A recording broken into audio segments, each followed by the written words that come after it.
seguidores. El día de hoy, Lolita, en nuestro podcast Voces que quisieron silenciar, episodio 12. 30 pesos o 30 años, Lolita. Un estallido social, Isidora.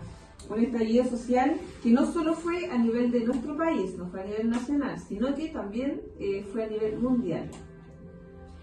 Entonces, viernes 18 de octubre del 2019. Para el mundo, Chile era el oasis, ¿cierto?, de América Latina. Un país con grandes rascacielos, autopistas urbanas de primer nivel. Pero esa tarde del viernes 18 de octubre, el Metro de Santiago suspendió su servicio en todas sus líneas.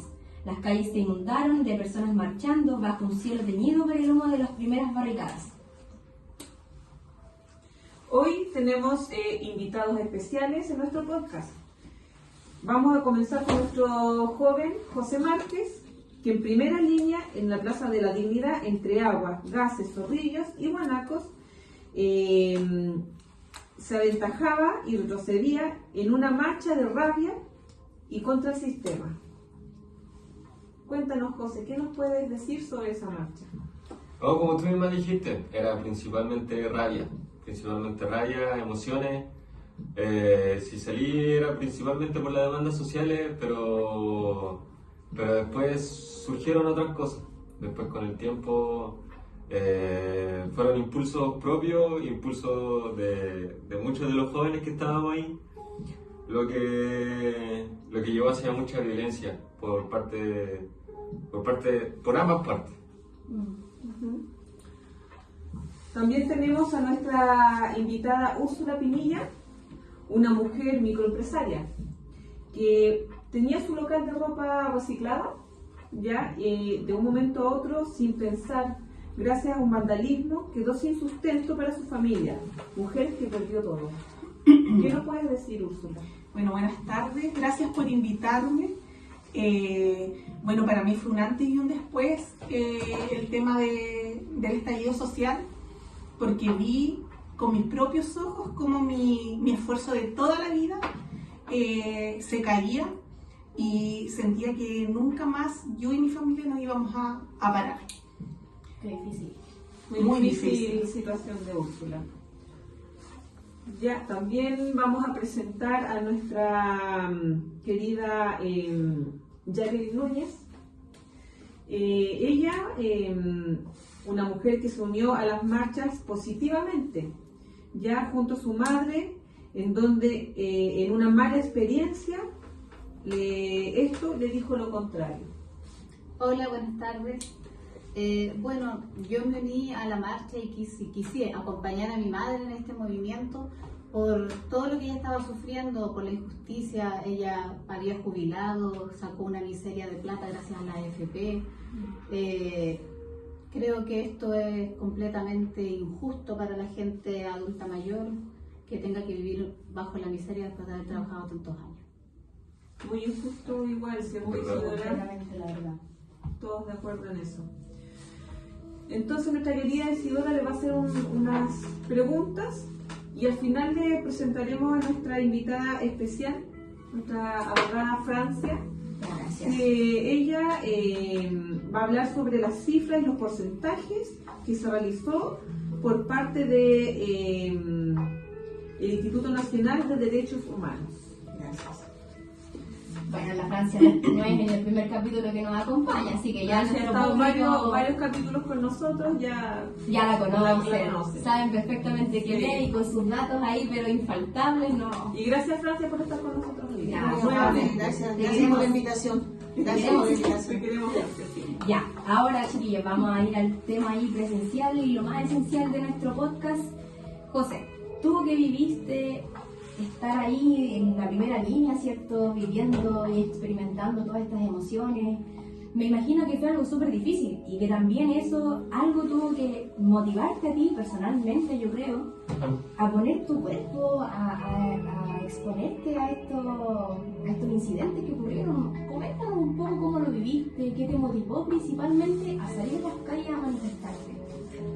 El salir a la calle, bueno, principalmente, como había dicho, fueron las demandas sociales. Después, lo que me incentivó a poner el cuerpo, poner el pecho a las balas, como se dice, fue netamente rabia.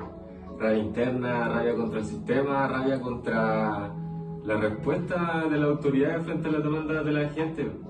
Yo personalmente cuando estaba marchando veía familia, veía gente adulta mayor, como lo mencionaba la compañera, pero no veía gente violenta, no veía gente con ganas de hacer desmanes, no había nada de eso que los noticieros ni los medios se focalizaron. Claro. Yo solamente veía gente normal, gente tranquila, con demandas con mucha razón y justificación.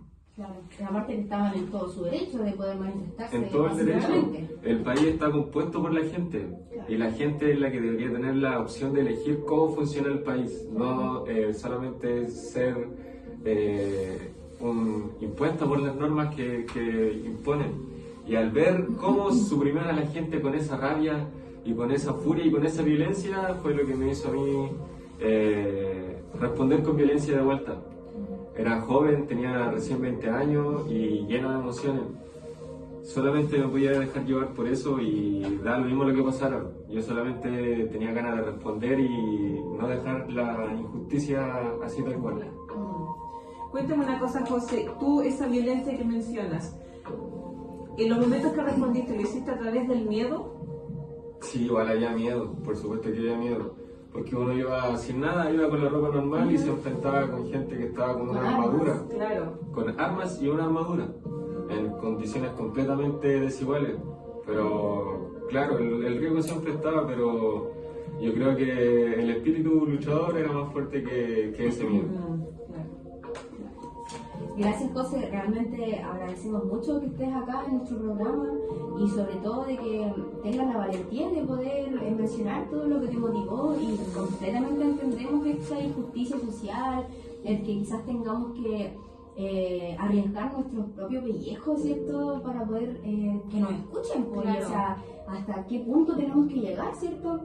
De verdad que agradezco mucho que estés acá hoy día exponiendo tu punto de vista. Gracias, gracias. Igual quiero mencionar de que si es que tapo mi rostro nuevamente, así como lo hacíamos en ese momento, es por los prejuicios que hasta el día de hoy igual existen, porque a pesar de que pasó el tiempo y el estallido social en el momento era aceptado por la mayoría de la gente, eso igual cambió y ahora ha vuelto a ser muy mal visto la gente que se manifiesta.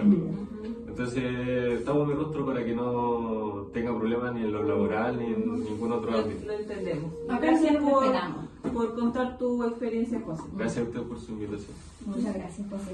Bueno, aquí está la invitación para que todos puedan opinar, chiquillos. Aquí es una conversación, nuestros seguidores nos encanta cómo vamos a ir discutiendo, así que no hay problema.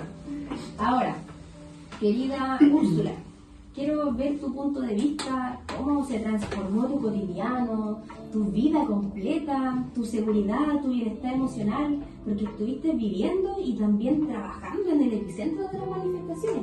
¿Cómo fue eso? ¿Cómo lo viviste? ¿Qué pasó por tu cabeza? Cuéntanos, deleítanos. Bueno, en ese momento mi vida cambió, mi vida y la de mi familia cambió, hizo un giro completo. Mi bienestar, mis emociones, todo cambió, mi salud mental. Yo desde ese momento hasta el día de hoy vivo con miedo. Siento que en cualquier momento va a volver a pasar, voy a volver a perder todo, porque gracias a Dios yo me levanté, me pude poner en pie con mi familia, con harto esfuerzo, pero siempre vivimos con ese miedo constante. O sea, un miedo que llegas a tu casa y tú crees que va nuevamente a pasar su Claro, tiempo. Exactamente. o que la llamen, Claro. que digan, oye, ¿sabes Oye, qué? tú- Entraron a tu local. Y perder quitaron todo todo. nuevamente. Exactamente, porque a diferencia de José, yo vi violencia, Claro. yo vi la parte mala, La otra cara. la otra cara. Y sufrimos, nosotros también sufrimos harto. Entonces, eso yo ya no vivo tranquila, a pesar de que ya han pasado los años, hemos estado hasta con terapias, pero yo creo que nunca más vamos a vivir tranquilos. O sea, algo que nos marcó Algo que como nos al marcó, mundo, claro. o sea, Exactamente, Y sí. los niños, que los niños vivieron todo eso. Toda mi familia Eso también es completa. importante. Mi familia completa vivió todo eso, verlos cómo defendían su Su local, claro. esto nos hacía vivir, era nuestro sustento familiar. estuvimos mucho tiempo sin ese sustento, entonces todavía vivo con mucho miedo. Igual por mi parte me gustaría mencionar que ese nunca fue el objetivo. Al menos nosotros la rabia que teníamos acumulada y dirigida era hacia las autoridades que reprimían a la gente o hacia los edificios que representaban los mismos problemas que estábamos alegando como la AFP. Nunca el objetivo fueron los locales de gente como trabajadora. Pero lamentablemente fue un vandalismo que muchos se aprovecharon de la situación. Y que quede súper en claro que yo no estoy en contra del estallido social para nada. De hecho, estoy muy de acuerdo que nos podamos manifestar, pero ¿Hasta qué punto? Pero ¿hasta qué punto? Yo por un estallido social perdí todo. Entonces es como que pongo en una balanza y obviamente preferiría no volver a vivir un estallido social. Pero a diferencia de José, quizás nos sirvió mucho este estallido social, pero pucha, ¿qué hacemos? ¿Qué hacemos para cambiar las cosas? Fue como la forma en su momento. Exactamente. Agradecemos completamente tu testimonio, tu presencia acá también. Gracias. Y claro, tu tiempo, la valentía, La ¿cierto? valentía de mujer. enfrentarse aquí en un podcast porque mucha gente lo ve Mucha gente. y lo escucha y tú pudiste hablar con nosotras y exponer tu testimonio. Y lo valoramos mucho. Gracias. Completamente. Muchas gracias. Ahora, obviamente no vamos a dejar de lado a nuestra querida Yaque, que fue una hija, ¿cierto?, que fue a defender los derechos de su propia madre, de trabajar tantos años, tanto esfuerzo para nada, o para una Hacer valer pensión. los derechos de su madre, de su hija mayor. De que pueda tener su vejez ya tranquila, ¿cierto? Quería preguntarte, ¿cuál era tu realidad personal o familiar que te hizo salir a marchar de manera pacíficamente? Mira, lo que a mí me incentivó fue ver la situación en la que estaba mi madre. Ya, como dije antes, ver que ella trabajó tantos años de su vida y que en el momento que ella se tiene que jubilar, le dan una miseria de plata que no le alcanza para llegar a fin de mes. Nosotros como hijos la ayudamos, pero tampoco nos alcanza. Entonces siempre hay que estar rasguñando para conseguir las cosas. Y fue un momento para ella también importante en poder alzar la voz de alguna manera, ya que ella vivió una dictadura. Exactamente. Entonces en su momento ella no podía reclamar Ella los vivió derechos. reprimida mucho tiempo. Claro, entonces era la ocasión para poder decir y expresarse. Ya no más. Claro. Este era el momento. Era el momento, sí. para ella y para Sí. muchos adultos mayores. Que me imagino que ella tuvo que haberse sentido súper realizada también, porque, o sea, tantos años que vivió reprimida, con una dictadura de por medio, una crianza y una vida muy difícil, con muy pocos derechos, no había derecho a la expresión, ¿cierto? A nada, no tenían derecho a nada. Claro. Nada. Así es. Entonces fue bueno poder expresar lo que ella quería decir, pero también fue triste darnos cuenta que no podíamos estar siempre, o sea, estábamos a favor de lo que hacían los jóvenes, completamente a favor, la lucha era muy positiva, pero los desmanes lamentablemente hicieron que la situación, claro, hicieron que la situación cambiara, al menos para ella, ya salir a la calle ya Era un no peligro. era, claro, era muy peligroso. Gracias, Jackie, por tu testimonio. Espero que tu mamita esté muy bien. Y aquí quiero dejar una pregunta aquí rebotando. A ver, y si ¿Cómo experimentaron todos, el quiebre de la legitimidad de los carabineros cuando comenzaron a reportarse masivamente las violaciones de los derechos humanos? De esa gente que perdieron sus ojos, de esa gente que fue violada en comisarías, gente que no sabemos si es que mataron, gente que aún están buscando, que no hay cuerpo, no hay nada. ¿Qué pasó por sus cabezas, chiquillos, cuando se dio vuelta esto? Bueno, yo en primera instancia, cuando estaba viviendo lo peor que me había pasado, sentía mucha rabia con esa gente, no con los carabineros, todo lo contrario. En ese momento yo sentía rabia con esa gente, incluso llegué a pensar que era un poco merecedora. De, pucha, ¿para qué estás metido en esto? Él te lo buscaste. Pero pasó el tiempo y me di cuenta de que no. Esa gente, ahora lo veo con los ojos ahora, después de que pasó todo. Sigo con miedo, sigue en esa incertidumbre, pero digo, pucha, esa gente sacó la voz por nosotros, porque yo puedo tener mi empresa y todo lo que quiera, pero vivo con injusticias. Entonces eso. Y ellos se atrevieron a salir. Y ellos se atrevieron a poner la cara. Sí. Por nosotros. Exactamente. De hecho, lo que nos pasó a nosotros con mi madre fue justamente eso, o sea, el temor a salir a las calles no era tanto por lo que hacían los jóvenes, sino era por lo que estaba pasando con los carabineros, cómo reprimía a la gente que estaba protestando. Y eso hizo que nosotros no pudiéramos seguir. No, para mí eran unos coches su madre. Disculpe que lo diga de esa forma, oye, aquí pero... estamos Aquí confianza. estamos para hablar lo lleno que, de rabia. lo que Yo- sentimos. Por supuesto. Porque por mucho que se defiendan de que no es su pega y es su pega, si tu pega involucra hacerle daño de esa forma a la gente, uno debería tener la capacidad de poder decir que no. Sí, comparto completamente tu opinión. Y aquí la experta ahora nos va a poder deleitar Nuestra con la querida información. Francia. Oye, Francia, muchas Le gracias. damos la ¿Qué voz, pasó? Francia. Cuéntanos. Ay, muchas gracias Isi, muchas gracias Gloria por invitarme nuevamente a un nuevo capítulo de nuestro podcast de estallido social. Bueno, yo en realidad traigo cifras, traigo números. Ya, bueno, como bien saben, el 18 de octubre del 2019 fue el estallido social donde la gente se aburrió, en realidad, se aburrió, se cansó de que Ya si no no dio son, más. de que no son 30 pesos, son 30 años, de que no se vaya al consultorio más temprano porque hace vida social, etcétera, etcétera. O sea, fueron muchas cosas que la gente se aburrió. Bueno, y como todos sabemos, ya el estallido social fue el 18 de octubre del 2019, donde hubieron, que no estuvo exento de la violencia, ya, los saqueos y los incendios. Que eso, bueno, en mi perspectiva súper personal, yo considero de que no debería haber sido, porque no era el objetivo del estallido social. El estallido social quería mostrarle a la gobernabilidad que había en el periodo de que sí tenía un problema la gente del pueblo, digamos, ¿ya? Bueno, pero en fin, estuvieron reprimidos por las manifestaciones y por la gente del Estado. ¿Qué digo con los agentes del Estado? Que son carabineros, investigación, los militares que salieron a la calle, ¿ya? Entonces, volvimos como, yo ya soy antigua, ¿ya? O sea, como, quiero decir, como con mi edad. Yo viví la dictadura y claro, y uno veía a los carabineros cuando yo era pequeña, veía a los militares en la calle y chuta, y volver al 18 de octubre a tener esto nuevamente y verlo nuevamente en las calles, te producía, claro, por supuesto, te producía un miedo que volvía atrás en la historia de los que ya somos un poquito más grandes, Claro. ¿ya? Pero bueno, yo también les traigo cifras que como abogada del Instituto Nacional de Derechos Humanos se presentaron 3.216 querellas, ¿ya?